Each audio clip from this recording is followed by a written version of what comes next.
kamarnya bisa fit, saudara. Zaman dulu penjara Paulus luar biasa, saudara. Dia tahu, saya akan mati di tengah rumah. Tapi satu, di tengah kelemahannya, di tengah tekanan, dia bisa bersuka cita, bisa menguatkan Anda dan saya hari ini. Amin. Aku percaya, apapun yang Anda hadapi hari-hari ini, saudaraku, tekanan apapun, bersuka citalah. Bersuka cita dalam Tuhan, saudara. Amin. Nah, Anda tersenyum. Kalau Anda yang tidak senyum hari ini, saudara, itu bisa ngadu dengan Tuhan. Masih bisa senyum, saudara. Hati gembira adalah obat yang manjur. Amin. Nah, saya menyampaikan firman Tuhan. Apa judulnya? Alam. Bukan ini. Ini gua nggak susun ya lah.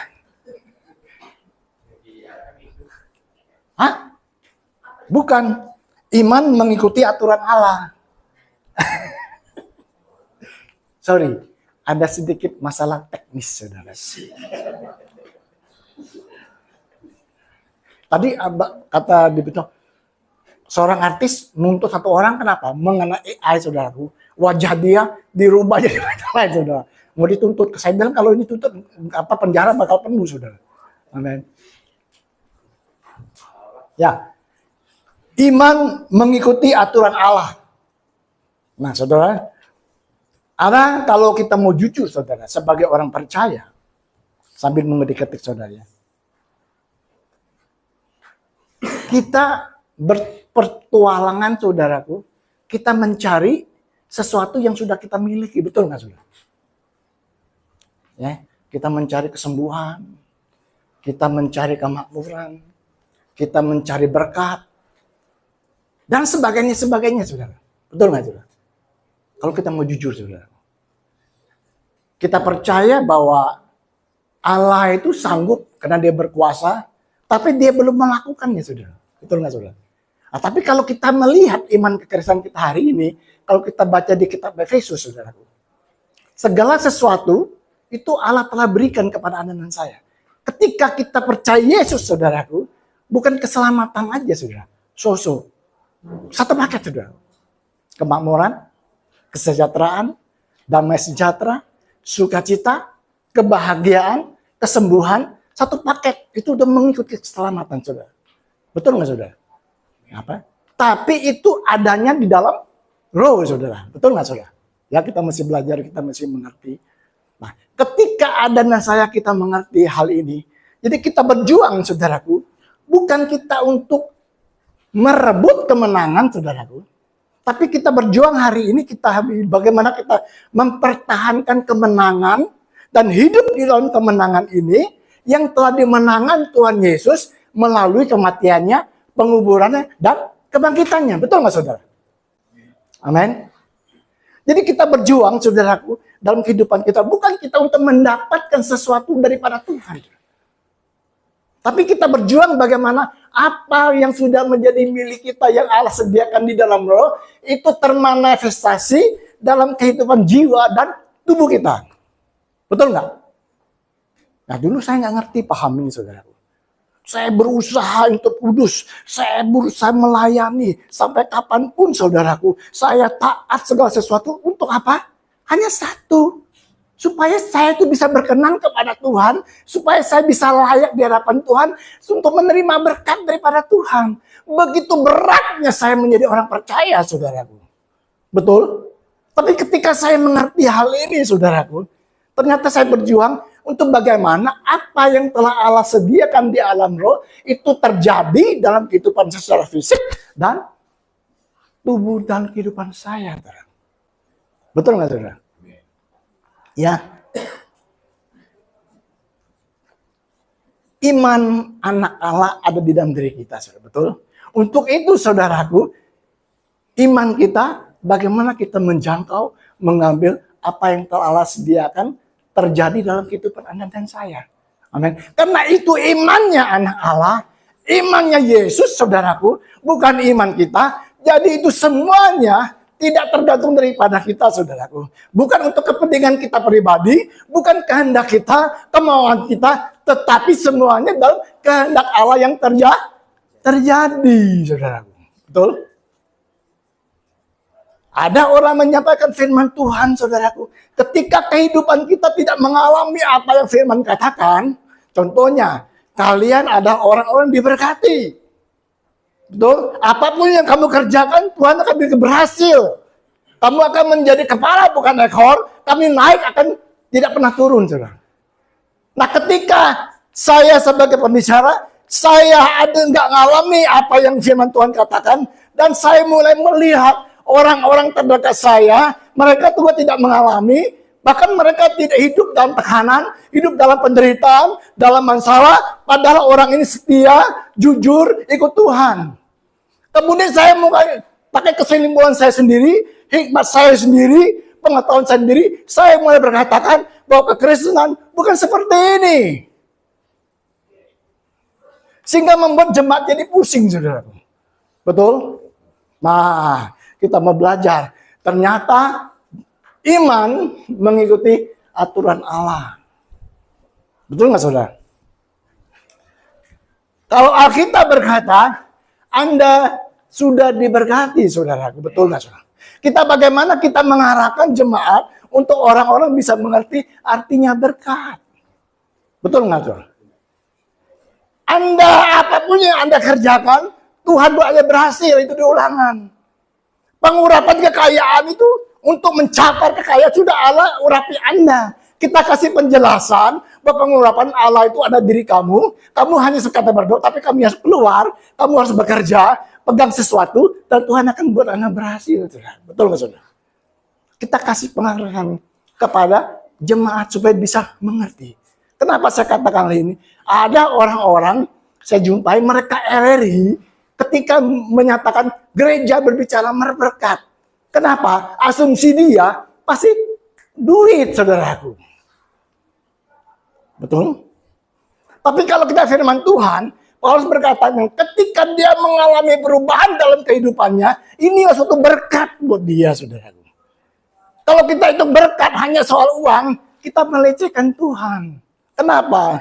Orang yang tidak kenal Tuhan, mereka kaya, banyak segala sesuatu. Orang yang terkaya di dunia itu tidak punya, bukan orang percaya, saudara. Ada amin? Nah, iman mengikuti aturan Allah. Kalau begitu, menurut aturan kita enak dong.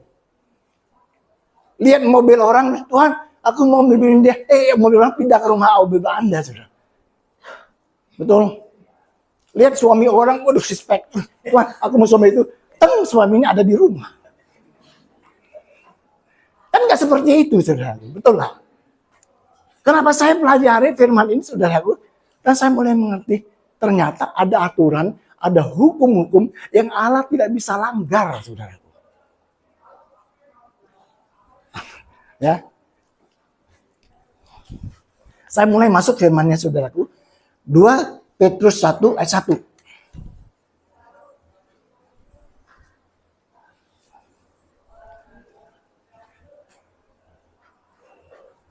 Turun sedikit, saudara. Dari Simon Petrus, hamba Allah dan Rasul Kristus, kepada mereka yang bersama sebagai kami memperoleh iman oleh karena keadilan Allah dan juru selamat kita, Yesus Kristus, saudara. Jadi Petrus tidak mendapat imannya melalui usahanya, saudaraku. Tetapi melalui apa? Keadilan Allah dan juru selamat dia. Amin. Dan dia tahu nih, saudaraku. Kalau Anda baca di Kisah Para Rasul, saudaraku, bagaimana ada orang lumpuh. Dia bilang apa? Emas perak tidak ada padaku. Tapi apa yang ada padaku? Berangkat, saudara. Orang ini langsung berangkat, saudaraku. Bayangan Petrus, saudaraku. Orang Lewi itu bisa menyembuhkan orang, saudara. Apapun penyakitnya. Kalau ada baca di Kisah Para Rasul, saudara. Dorcas, saudaraku. Dorcas itu seorang Tabita pembuat baju, saudaraku. Dia sakit, dia mati. Tapi Petrus membangunkan Dorcas, saudaraku. Lihat itu, saudara. Ya. Dia tahu bahwa iman suprantuta daripada Allah itu ada dalam diri dia, saudara. Ya. Bersama dengan Petrus, kita juga memperoleh iman yang sama, saudara. Coba Roma 12 ayat 3. Kita belajar, saudara ya. Karena itu, aku mau meyakinkan kamu bahwa tidak ada seorang pun, udah salah betul. Ini jebakan Batman. Habis baca itu saya bingung, saya mau jelasin apa, kok nggak sama, saudara. Berdasarkan kasih karunia yang dianugerahkan kepadaku, aku berkata kepada setiap orang di antara kamu, janganlah kamu memikirkan hal-hal yang lebih tinggi daripada yang patut kamu pikirkan, tetapi hendaklah kamu berpikir begitu rupa sehingga kamu menguasai diri menurut ukuran iman yang dikaruniakan Allah kepada kamu masing.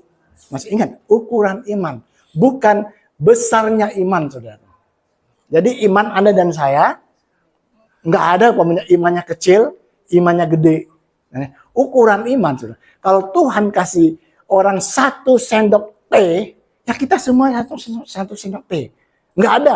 Oh, kita 1 sendok teh, Pak Bagus 1 sendok makan. Nggak ada, saudaraku. Ini ukuran iman, saudara. Jadi ketika Anda percaya Yesus, itu ukuran sama itu. Iman daripada anak Allah, iman Yesus saat ini ada di dalam kehidupan Anda dan saya. Kenapa? Tanpa iman Yesus, iman kita, apa yang kita lihat, kita dengar, kita pikirkan, dan kita raba, kita rasakan, itulah yang kita percayai. Kalau iman kita, enggak mungkin kita bisa hidup di dalam kasih karunia Allah yang telah disediakan kepada kita, sudah. Makanya iman Yesus diberikan kepada Anda. Supaya kita bisa apa? Untuk bisa melihat dan mengambil kasih karunia yang telah Allah sediakan kepada Anda dan saya, saudara. Amin. Iman daripada anak Allah yang ada di dalam hidup Anda dan saya, saudara. Kita mesti mengerti hal ini, saudara. Betul nggak, saudara? Ya, terus saya lanjutkan. Tapi bagaimana, Pak?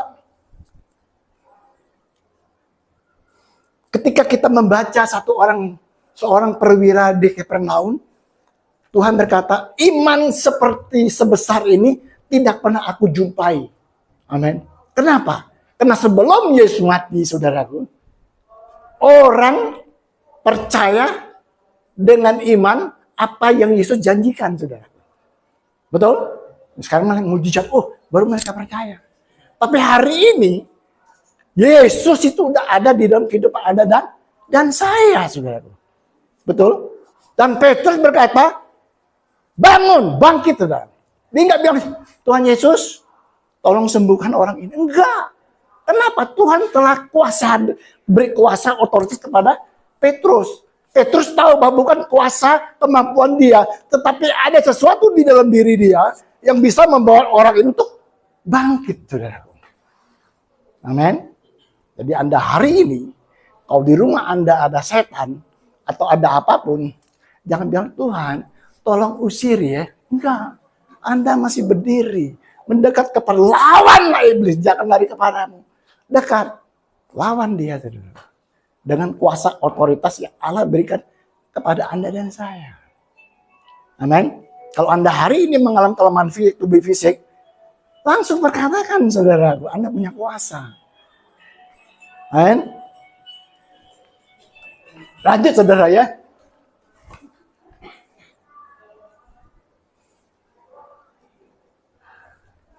Jadi saudara, Anda dan saya tidak memiliki masalah iman. Karena kita telah memiliki iman daripada anak Allah, saudara. Galatia 2 ayat 20 ayat 20 nanti Anda baca di rumah. Namun untuk kita melihat hasil yang supranatural seperti Petrus, harus kita belajar bagaimana mempergunakan iman daripada anak Allah dalam kehidupan Anda dan saya. Betul nggak, saudara? Nah, saudara, saya waktu dulu, saudaraku, saya sama Pak Bagus, kami sudah, sebentar saya minum.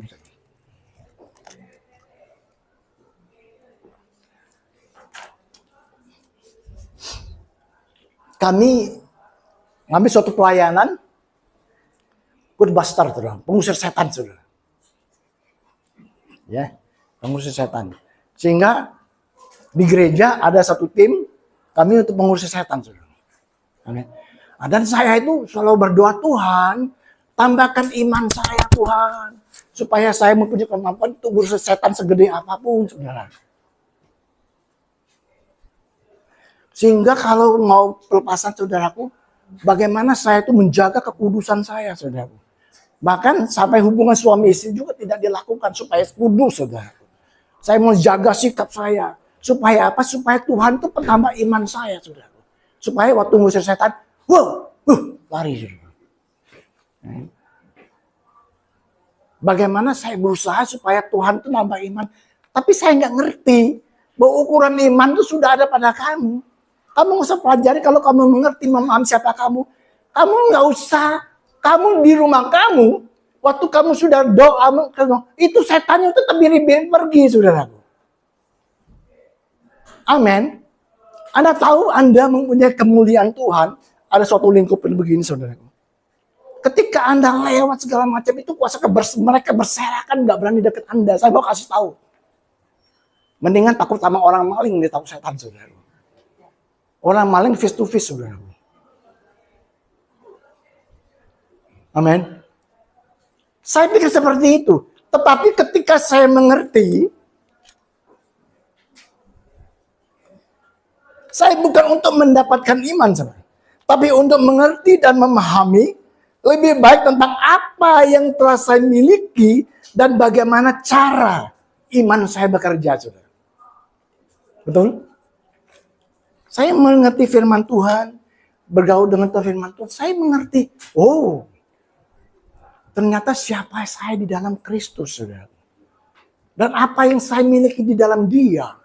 Dan apa rencana Allah itu dalam kehidupan kita, saudara.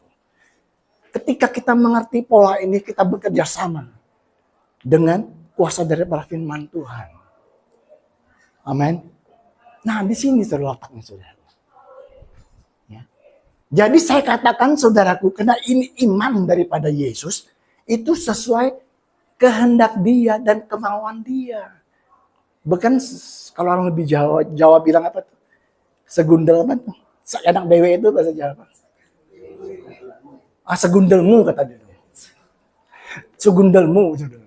Kalau nggak terjadi kita menyatakan, Tuhan, firman. Tapi kok begini, kok nggak terjadi? Karena kita nggak memahami, saudara. Dan kita mulai katakan, kekristenan bukan seperti itu. Mesti susah-susah dulu lah. Ya. Kalau kita sakit bilang, Tuhan supaya kita dekat dengan Dia. Kita dikasih sakit, kita dikasih bangkrut. Supaya kita dekat dengan Dia. Tuhan kita tidak jahat seperti itu, saudaraku. Dan Tuhan tidak punya rancangan sedikit pun atas Anda yang tidak baik Anda alami dalam kehidupan Anda. Kadang-kadang keinginan kita, itu yang anehnya terjadi dalam kehidupan Anda dan saya, saudara. Amin. Itu luar biasa kalau kita ngerti kekristenan, saudara. Tapi kita mulai belajar, mengerti. Ternyata begini ya. Ternyata kekudusan itu bukan kemampuan saya. Saya hidup benar itu bukan kemampuan saya karena saya sudah dibenarkan. Ada kuasa ilahi yang memampukan saya. Amin. Kekudusan dan kita meninggalkan dosa itu bukan usaha daging kita. Tapi itu buah daripada pertobatan kita, saudaraku. Anda mengerti? Masalahnya hari ini kita sering sekali kita hanya berfokus kepada dosa. Semakin Anda dan saya kita berfokus kepada dosa, saudaraku. Dan semakin kita untuk melakukannya. Tetapi ketika kita berfokus kepada Allah, kita tahu bahwa kita sudah dibenarkan. Kasih karunia bisa mengalahkan dosa. Tapi dosa tidak akan pernah untuk menghentikan kasih karunia, saudara. Untuklah kami di tempat ini mengajarkan bahwa kita harus berfokus kepada kasih karunia, yaitu Yesus sendiri, saudaraku. Betul, itu yang akan mengubahkan Anda dan saya. Dan kita mengerti, menyadari bahwa kekristenan seperti itu. Bukan usaha atau perbuatan kita, saudara. Amin. Nah, saudaraku, Roma 10 ayat 17, saya singkat aja, saudaraku. Iman timbul dari pendengaran itu firman Kristus, saudaraku. Ketika Anda dan saya kita lahir baru, saudaraku, iman Allah yang supranatural itu ada di dalam kehidupan Anda dan saya. Amin. Jadi ukuran iman yang sama yang ada pada Rasul Paulus, ada pada Rasul Petrus, ada pada Yesus, saudaraku. Dan apapun yang mereka sanggup lakukan, Anda mulai berpikir menyadari, kita juga bisa untuk melakukannya, saudaraku. Amin.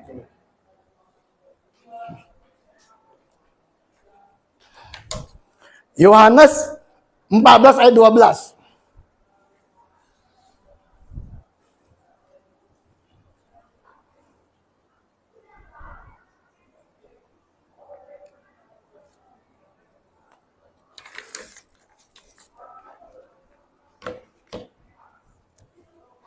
Aku berkata kepadamu, sesungguhnya, barang siapa percaya kepadaku, ia akan melakukan juga pekerjaan-pekerjaan yang aku lakukan.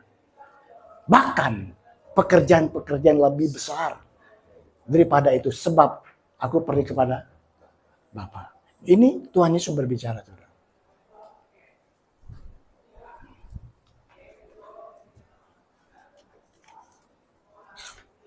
Dulu Petrus, Paulus, Yohanes, saudaraku, mereka kalau mau kunjungi satu daerah, saudara, mereka berjalan berbulan-bulan, saudara. Tapi hari ini ada nasi di sini, pasang YouTube, saudaraku. Seluruh dunia bisa dengar. Wah, amin. Apalagi zaman-zaman hari-hari ini, saudara. Ya. Tapi saya kagumnya di Alkitab tidak pernah berkata bahwa sepatu untuk Tuhan Yesus itu ganti-ganti, saudara. Kalau Anda setahun, 2 tahun, berapa tahun berganti sepatu, betul nggak, saudara? Soalnya pada tipis. Tapi Tuhan enggak bilang bahwa sepatunya itu utuh, saudara.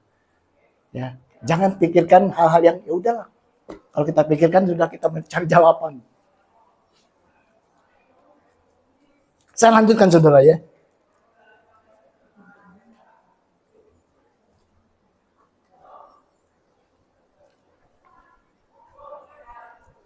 Jadi bukan untuk mendapatkan iman, tapi mengerti lebih baik tentang apa yang telah saya miliki dan bagaimana cara iman itu bekerja, saudaraku. Itu firman ada berbicara mengenai iman. Roma 3 ayat 27.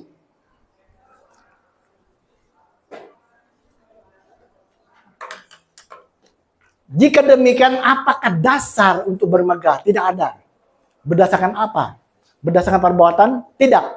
Melainkan berdasarkan iman. Nah, kalau bahasa Inggrisnya berdasarkan hukum iman. Amin.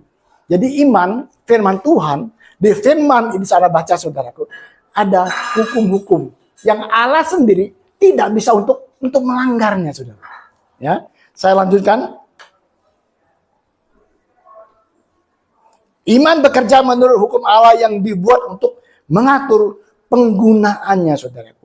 Ya, jadi hukum, saudaraku, kalau kita lihat keadaan kita dalam kehidupan kita di Indonesia, hukum itu berlaku, saudaraku, untuk semua orang, saudaraku.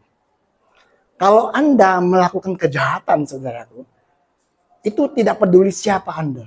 Bahkan Anda Kristen sekalipun, bahkan penduduk jelata, kalian dan saya, kita akan mendapatkan hukuman yang sama, saudaraku. Umpamanya kalau kita maling ayam, hukum sekian-sekian, semua orang diterapkan sama, saudara. Begitu juga dengan Tuhan. Dia ada hukum-hukumnya, saudara, yang dia nggak bisa langgar. Salah satunya hukum gravitasi bumi, saudara. Ya.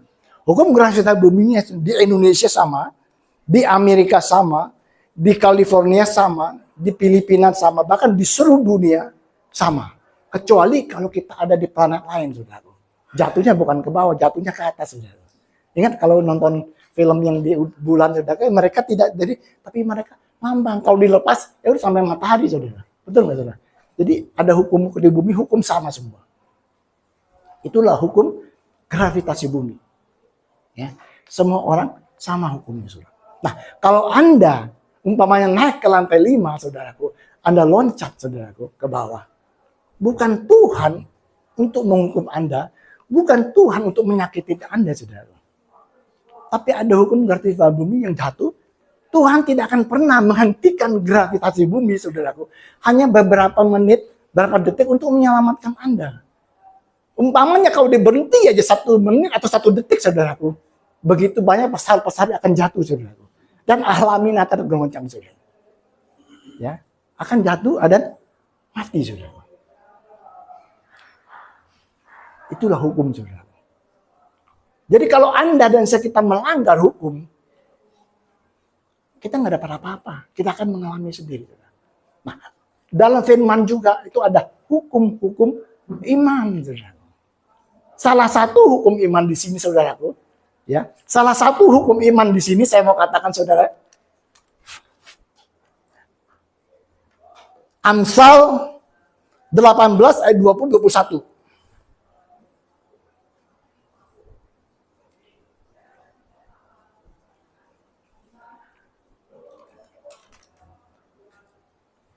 Perut orang dikenyangkan oleh hasil mulutnya. Ia dikenyangkan oleh hasil bibirnya. Hidup dan mati dikuasai lidah. Siapa suka mengembangkannya akan memakan buahnya. Amin. Jadi Anda mulai hari ini berhati-hati dengan perkataan Anda. Kalau bilang, saya orang yang gagal. Saya orang yang tidak berhasil. Saya nggak bisa, pasti orang yang bodoh, sudah. Dan kita mulaikan kata-kata yang tidak benar mengenai keluarga kita, mengenai anak kita, mengenai hal-hal apapun yang kita hadapi dalam kehidupan kita. Amin. Nah, Tuhan nggak bisa melaksanakan firman-Nya ketika perkataan Anda yang nggak benar. Kutuk, saudaraku. Apalagi, udah kita cerai aja lah. Kita udah nggak sepikir lagi, nggak sama. Ya mana ada laki-laki dan perempuan sama, saudaraku. Betul nggak, saudaraku? Saya, saudaraku, kalau ambil baju celana dibawa parkirnya, set, berantakan, udah pergi, saudaraku. Ketika media siapa ini? Ya pasti kamu.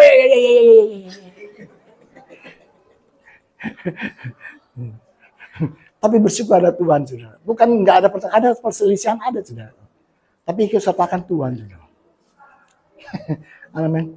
Laki-laki dan perempuan tuh beda. Kalau laki-laki kalau ngomong udah, nggak peduli lagi. Habis itu yang hujan turun lagi yang cewek, saudara, aku 10 tahun lagi. Lu pelit lu. Lu pacaran coba bawa martabak. Itu aja gua tawar, gua suruh beli kalau nggak pelit.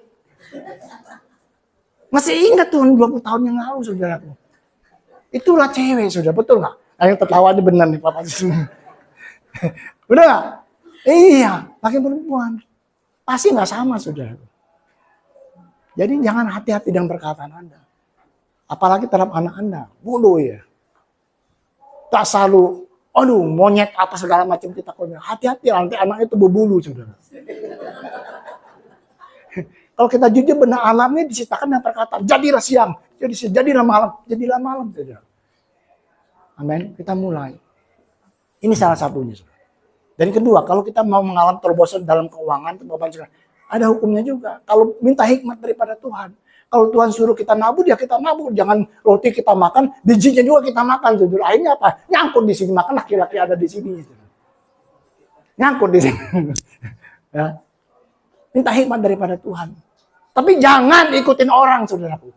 Saya punya teman, saudara, di gereja lama, saudaraku. Dia dapat hikmat daripada Tuhan. Ketika dia mengalami waktu dolar naik, saudaraku. Ya sahamnya, dia bilang, Kong, saya itu 7 turunan untuk bayar utang saya. Enggak cukup, katanya. Tetapi Tuhan saya itu ngadakan program feeding. Dia kasih orang makan, saudaraku. Tapi tiba-tiba yang punya utang, ya udah deh. Lu gak usah bayar ya. Hah? Tapi ada satu lagi, ikut. Mengalami masalah. Tuhan gak suruh dia kasih orang makan. Dikasih orang makan, tambah miskin, saudara. Jadi Anda minta hikmat kepada Tuhan. Pengurapan memampukan Anda untuk bertindak dalam hal yang benar, saudara. Betul? Berilah makan kamu diberi, tanya Tuhan. Kenapa ada hukum-hukumnya dalam firman? Amin. Kamu yang telah menerima kasih karunia dan kebenaran akan hidup dan berkuasa oleh satu orang, Yesus Kristus, Tuhan. Kenapa?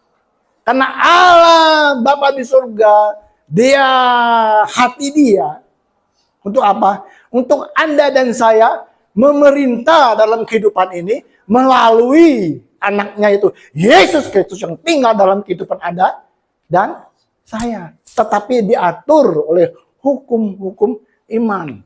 Semuanya ada di dalam Alkitab ke bawah, saudara. Ada di dalam Alkitab, saudara. Nah, coba Terakhir saudara, Roma 9 ayat 2, Roma 9 ayat 28.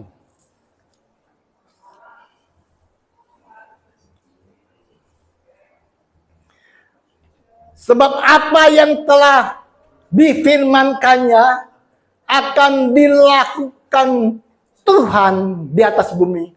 Sempurna dan segera, saudara. Yesaya 55 ayat 11.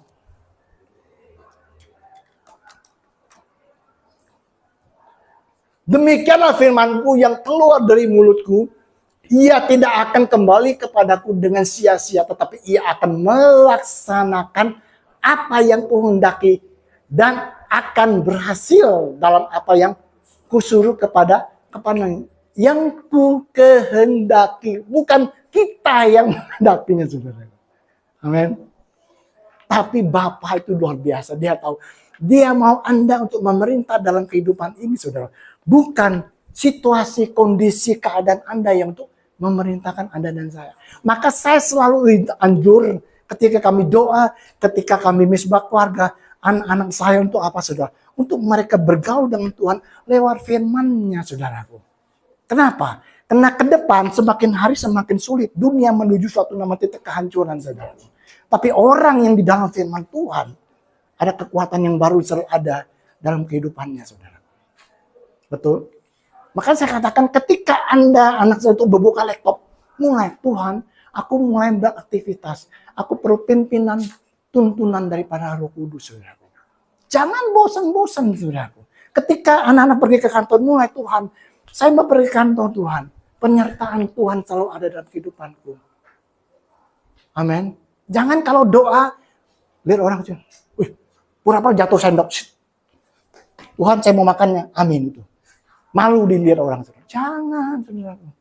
Sering kita lakukan hal seperti itu. Ada orang, aduh, malu itu ada. Pura-pura hal yang lain, tapi Tuhan. Tapi saya kagum dengan orang Katolik, saudara. Orang Katolik itu berguru. Tetap dia nggak peduli orang lain lihat, saudara. Itu imannya, saudara. Amin. Nah, kita belajar hari ini, saudaraku ya. Ya ada hukum-hukumnya. Saya hanya kita menjelaskan luarnya, tapi dalamnya ada di firman Tuhan, saudara. Tapi kalau Anda dan saya, kita mengerti dan kita memahami firman ini yang baru memerdekakan kita.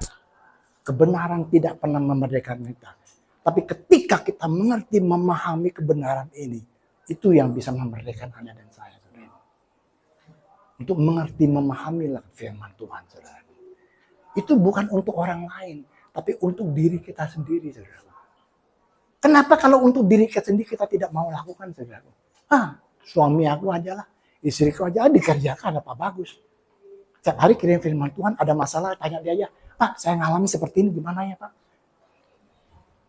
Amin. Kita jangan gengsi untuk mencari orang, untuk mendoa kita, untuk membawa kita kepada Tuhan. Tapi kita jangan lupakan tanggung jawab pribadi kita, saudara. Untuk kita bergaul dengan firman Tuhan ini, saudara. Kenapa? Orang lain, saudaraku, hanya sebentar, enggak permanen, saudara. Anda didoakan hari ini, oke, dipeluk-peluk, kamu masih kuat ya. Tenang aja lah, ada Yesus, saudaraku. Didoakan, Anda kuat. Wah, tapi ketika orang pergi, Anda yang mengalami peperangan ini, saudaraku. Kita yang menghadapi kehidupan ini, saudaraku. Istri kita, suami tidak pernah menemani kita selama 24 jam, saudaraku. Tapi firman Allah, Yesus, ada di dalam diri Anda yang menemani seumur hidup Anda. Dia tidak pernah sedetik, sedikit pun untuk meninggalkan Anda dan saya. Betul? Terkadang iman kita perlu waktu, saudara. Tapi dia tidak perlu waktu sedikit pun. Kenapa? Karena dia telah menyediakan segala apapun dalam kehidupan Anda. Amin. Kadang kita bergumul untuk mendapatkannya. Tapi dia katakan dia tidak sedikit waktu. Karena dia apa? Sebagai Allah, dia telah menyediakan apapun yang Anda butuhkan dalam kehidupan Anda dan saya. Amin. Mari kita dekat kepada dia. Karena kebenaran ini, ketika kita mengerti memahami, itu bisa memerdekakan kita, saudara. Amin. Nah, ya.